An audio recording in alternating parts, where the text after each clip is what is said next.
Olá, que a graça e a paz do nosso Jesus esteja convosco. Hoje, quinta-feira, vamos dar sequência à nossa leitura diária da nossa lição número 10, a promessa do Espírito, que está lá no livro de Gálatas, capítulo 5, verso 16 a 22.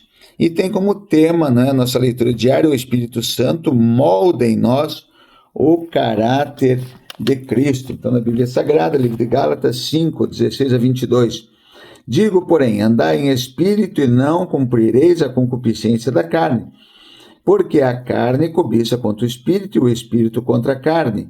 E esses opõem-se um ao outro para que não façais o que quereis. Mas se sois guiados pelo Espírito, não estáis debaixo da lei. Porque as obras da carne são manifestas assim, as quais são prostituição, impureza, lascívia, idolatria, feitiçarias, inimizades, porfias, emulações, iras, pelejas, dissensões, heresias, invejas, homicídios, bebedices, glutonarias e coisas semelhantes a estas, acerca das quais vos declaro, como já dantes vos disse, que os que cometem tais coisas não herdarão o reino de Deus. Mas o fruto do Espírito é amor, gozo, paz, longanimidade, benignidade, bondade, fé, mansidão, temperança. Contra essas coisas não há lei, e os que são de Cristo crucificaram a carne com as suas paixões e concupiscências, Glória a Deus. Meus irmãos, a palavra de Deus em Gálatas aqui, ela nos convida a uma profunda reflexão. Uma profunda reflexão sobre o que realmente, ou quem realmente nós estamos deixando, permitindo guiar as nossas vidas. Quem é que nós estamos deixando controlar a nossa vida?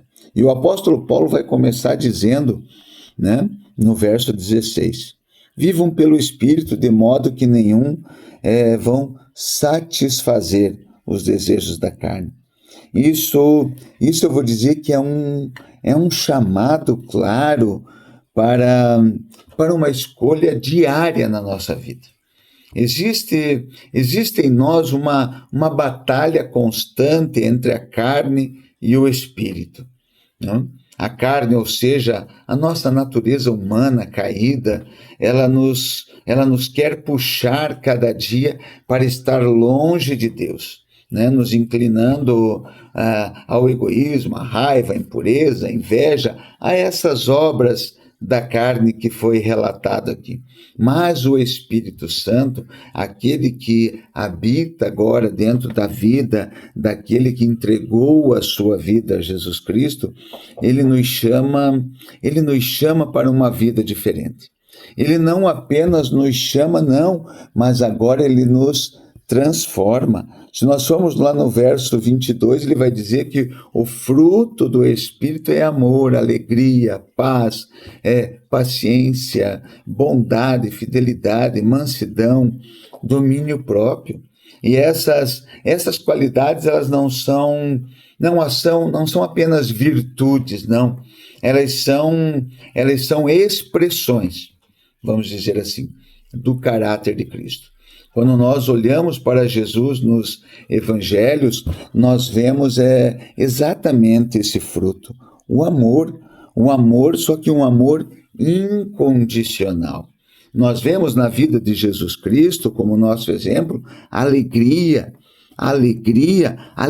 em servir, paz, sim, paz no meio das tempestades. Quando nós vemos Jesus dormindo na polpa do barco no meio de uma tempestade, nós vemos o fruto do Espírito na vida de Jesus. Paciência, sim, paciência com os discípulos, homens pecadores, fracos. Cada um daqueles discípulos tinha um temperamento diferente e Jesus, com toda a paciência para ensinar, para moldar eles, com o seu caráter. Mansidão com os pecadores.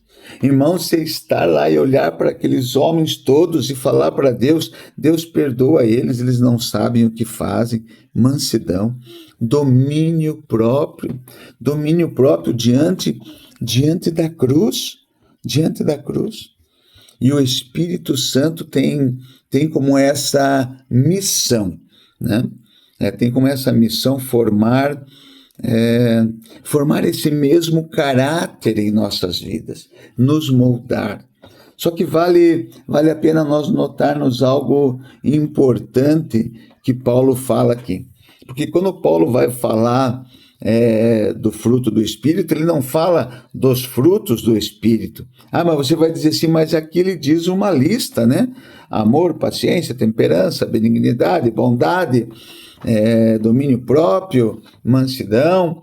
Sim, é uma lista, mas ela é uma lista como se fosse os gomos de um único fruto. Ele não fala dos frutos do Espírito no plural, mas ele fala do fruto do Espírito no singular.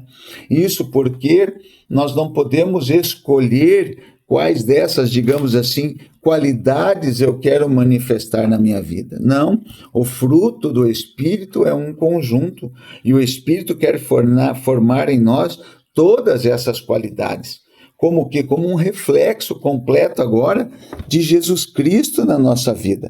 Porque agora nós vemos que Jesus Cristo, ele veio nos ensinar como nós devemos ser de uma maneira geral, não somente quando tudo está bem ou em certas circunstâncias da nossa vida.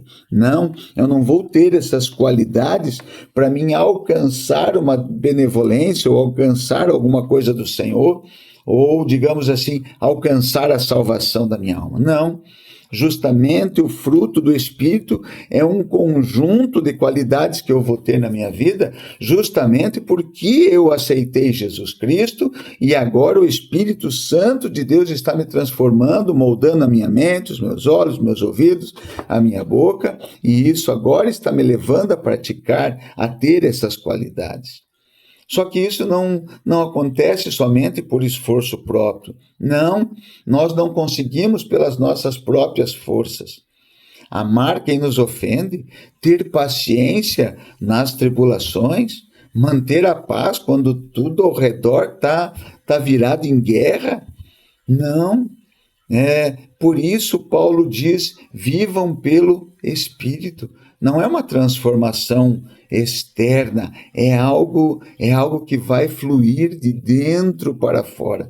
O Espírito Santo, ele habita dentro de nós. Não, ele não está lá fora nos dando coordenadas, não, ele está dentro de nós, nos dirigindo. Então agora ele está nos capacitando a viver, sim, a viver como Jesus viveu, como Jesus andou, como Jesus falou, né? Mas como é que cooperamos com essa obra? Qual é a minha parte? O que é que eu tenho que fazer?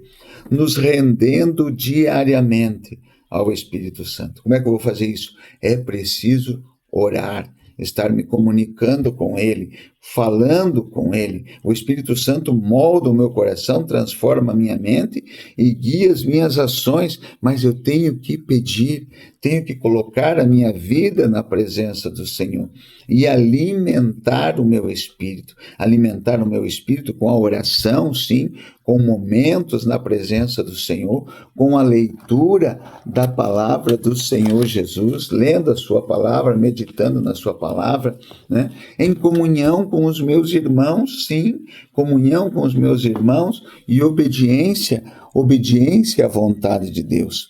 E também negando a vontade da carne. Isso significa o que? Negar a vontade da carne significa abrir mão de atitudes, de pensamentos, de hábitos que não refletem o caráter de Cristo.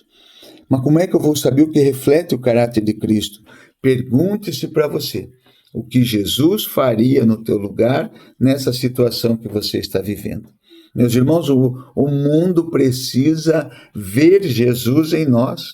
E só verão Jesus na nossa vida quando o Espírito tiver liberdade para agir. O caráter de Cristo não é formado do dia para a noite. Não, nós estamos em uma construção, nós estamos em um processo contínuo, como um oleiro molda o barro. Sim, como um oleiro molda o barro, nós estamos nas mãos do oleiro. Né? E o mundo ele precisa ver Jesus em nós e digamos assim, só verão quando o Espírito tiver liberdade de agir, né? Todos os dias, a todos os momentos. O caráter de Cristo